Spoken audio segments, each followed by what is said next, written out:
Hello, everybody. Welcome into Perspectives. I'm Sam Jones, your host. Our first guest today, I got to tell you, I had no idea how much work this child does. She covers a lot of ground. Our guest is Abi Sutherland with Big Brothers and Big Sisters of Oklahoma. Welcome. Thank you. Thank you for having me. Good to have you here. Before we get into this, how much ground do you cover?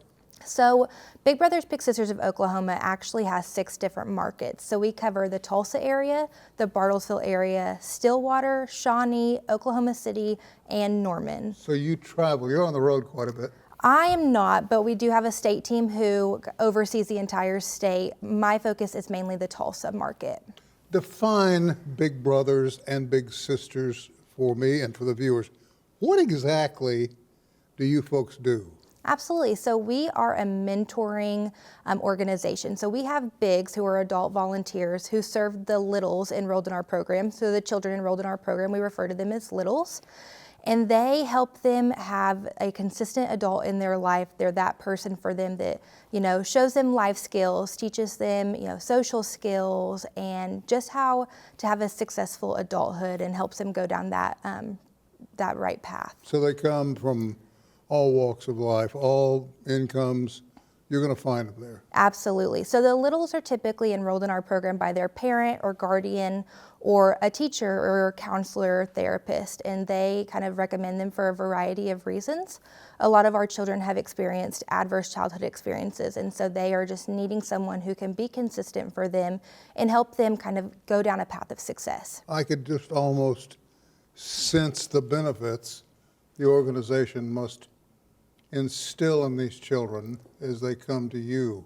Absolutely. Have you been with them long enough to be able to say, this one came back and told us what happened to her, or this one came back and told us where he went and what he did? Yes, so our organization's been around for quite some time, and here in Oklahoma we've been around for several years as well. We actually have one big brother who was in the program as a child, and he mentions just how impactful his big brother was on his own life, and how his siblings, for whatever reason, were not matched in the program at the time, and they have a complete different adulthood than he does. He's a successful police officer, is a big brother himself, has a family, and unfortunately his siblings who weren't matched don't have that kind of lifestyle.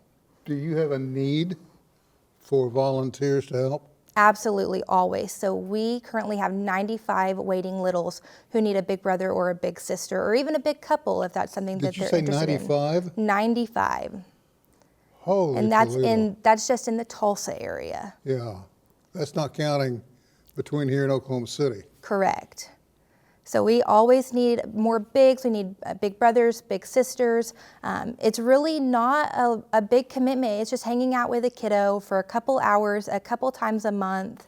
It's really a lot of fun. I'm a big sister myself to a little named Danny, and so we actually hung out last night and went and got our nails painted. And you can just do all kinds of things with your little. You can take them to the park. You can help them with their homework. It doesn't have to be anything extravagant. It's all about that time together. What are the rewards you've gleaned from it?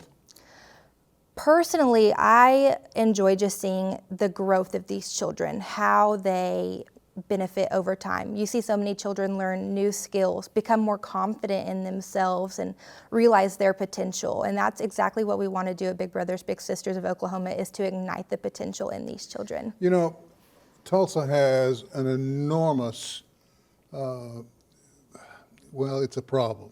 That's the only way to say it and make any sense. But Tulsa has an enormous problem with homeless individuals. Yes. Male and female. You don't see many youngsters on the street, but they're there. They're out there. Right. And sometimes they're taken advantage of. How do you penetrate that circle and get to those children so that they understand you're there to help and not everybody's out to hurt? Right. So we really focus on the preventative side of things. So we kind of get involved with families maybe before they've reached kind of those breaking points. We really do a lot of recruiting out in the community and with the schools and things like that, to where they know that if they have a child that is in need, that they can send them our way, and we can hopefully, resource them with the big. And if their resources are greater than that, then we connect them with other Tulsa Area United Way partner agencies who can help with more of those kinds of things. Let's say there's somebody watching who has an interest in being a volunteer. Yes. What's the first step they need to take?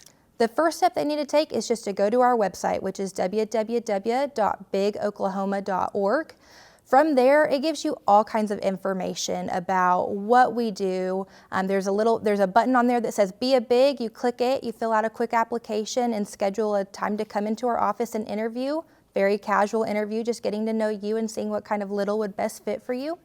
And then we match you based on that once the background check and your references come back as well. Clearly you know your subject rather well. You haven't always been with big brothers and sisters.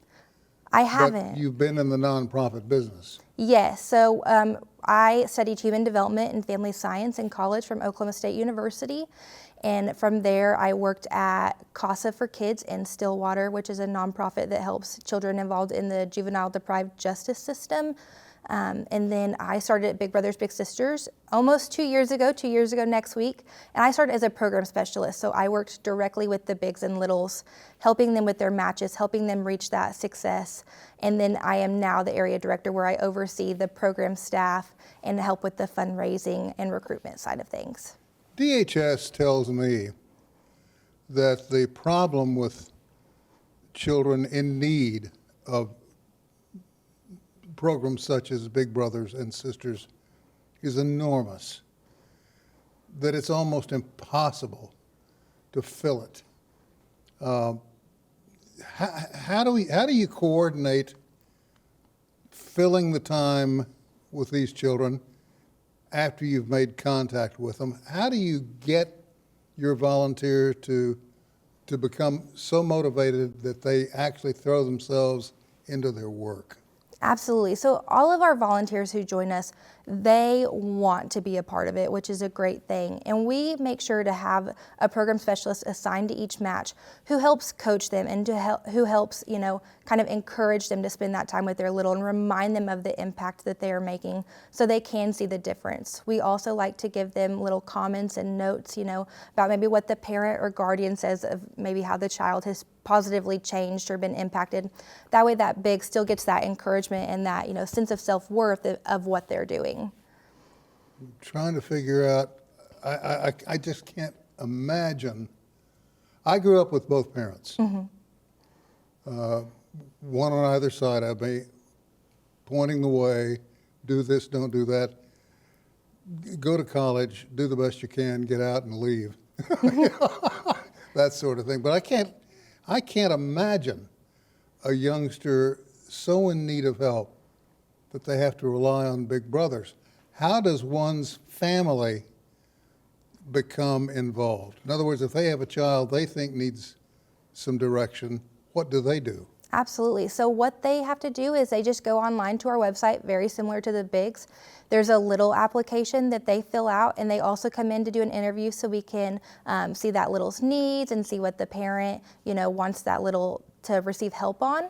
And then if we can meet their needs, then we match them in our program. A couple of things I wanted to ask you about. Absolutely. Here in my notes, and I'm an old guy, I have to keep notes. Taste of Tulsa, what is that? Yes, so that is our annual gala, and that's actually coming up on May 5th, 2023 at the Cox Convention Center in downtown Tulsa. This is a very elegant evening event. It's super fun. It supports our mission of igniting potential in youth through one-on-one mentorships. We have 30 plus different restaurants from the Tulsa area that come and provide their, their sips and their taste to our different community leaders that attend, and it's just a really fun evening that showcases just exactly what our work does and the positive benefits of it. Are the youngsters able to attend? We do have some that come. We have some that actually volunteer their time and help, maybe collect cards or greet people, things like that. It's always a great opportunity for the matches to do together. It teaches them, community service and helping others and just how to be a service in the world. Bowl for Kids' Sake. Yes. What is that? So that is our other fundraiser that we do annually. This is a peer-to-peer fundraiser. So a group of 6 gets together, whether that's, a business or a church group, friends, whatever it is, and they raise $900 on their own, and then they get to come celebrate with us at a super fun bowling party at Andy B's on July 18th. We have pizza, we give out like donuts when they get a strike. It's a really fun night. We also have sponsorship opportunities available if a business wants to sign up and have a couple different teams with their different departments that they can participate in it as well. You said the magic word donut because I'm a lot like Cookie Monster, except I don't like cookies that much. I like donuts, and I go after them. If I had a hoe handle, I just, carry them around. So you should come. That's what I'm hearing. Yeah, I'd love to. In your 2022 impact report, what'd you learn? So we really learned that we are serving so many children across the Tulsa area and across the state. Last year in 2022, we served 326 big little matches, which is an outstanding number. We're growing now from COVID. We saw a little bit of a decline during the COVID years, just as several nonprofits did. But we are back on the up and up, and we're actually set to make even more matches this year in 2023 and to serve more children in the Tulsa area. Abby, thank you for taking time to visit with us. Absolutely. And I'd like to extend an invitation to have you back maybe 6-7 months down the road, and we'll see where we are. That sounds great. I would love that. Thank you Thank again. you. We'll take a short break. We'll be back with more right after this.